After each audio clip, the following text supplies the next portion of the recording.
Hi verse ఈ వీడియోలో తెలంగాణలో రైతు బంధుకు సంబంధించి కొత్త రూల్స్ ఎప్పటి నుంచి రాబోతున్నాయో కాసేపటి క్రితమే ఒక న్యూస్ రావడం జరిగింది. ఎవరైతే ఈ వీడియో చూస్తున్నారో మన ఛానల్ని ఖచ్చితంగా లైక్ సబ్స్క్రైబ్ చేయండి.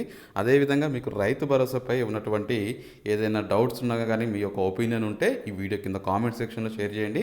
రైతు బంధు మనకి ఎప్పుడు రాబోతుంది, ఎప్పటి నుంచి మొదలవబోతుంది, అఫీషియల్గా ఇప్పుడు మనకి ఒక న్యూస్ అయితే రావడం జరిగింది.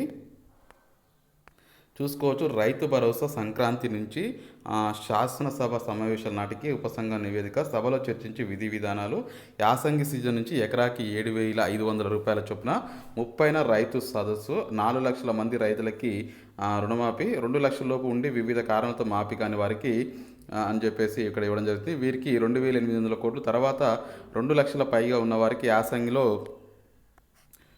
అని చెప్పి ఉన్నవారికి అని చెప్పి తర్వాత అని చెప్పి చెప్తున్నారు. వ్యాసంగిలో సన్నాలకి మంచి రేటు గిట్టుబాటు ఇవ్వబోతున్నామని చెప్తున్నారు. అయితే ఇక్కడ ఏం చెప్తున్నారంటే రెండు చెప్తున్నారు విషయాలు వీళ్ళు.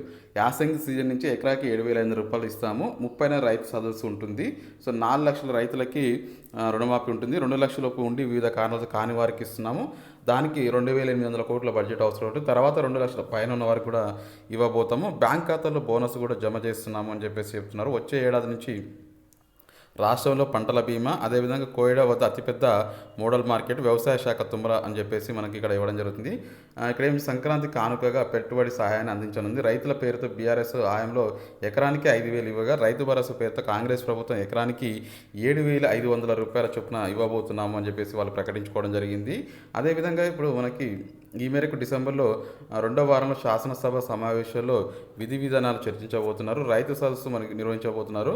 అదేవిధంగా రైతు రుణమాఫీ 4 లక్షల మందికి ఇవ్వబోతున్నట్టు కూడా వీళ్ళు తెలియజేయడం జరిగింది. ఏదేమైనా ఓవరాల్గా గుడ్ న్యూస్ అని చెప్పుకోవచ్చు. సంక్రాంతి నుంచి మనకి 7,500 రూపాయలు ఎకరానికి ఇవ్వబోతున్నారు. దీనికి సంబంధించి 2 వారాల్లో విధి విధానాలు, అంటే ఎన్ని ఎకరాల వరకు లిమిట్ పెట్టాలి, 10 ఎకరాల వరకు, 7 ఎకరాల వరకు, ఒక రేషన్ కార్డుకి లిమిట్ ఎంత పెట్టాలి, ఇవన్నీ మనకి ఇంకొక 2 వారాల్లో అఫీషియల్గా మనకి తెలంగాణ ప్రభుత్వం నుంచి వచ్చే అవకాశం అయితే ఉంది. ప్రస్తుతం అయితే మనకి సంక్రాంతి నుంచి ఇవ్వబోతున్నట్టు ప్రకటించారు. దీనిపైన మీ కామెంట్స్ తెలియజేయండి, షేర్ చేయండి. Thank you for watching. Have a nice day.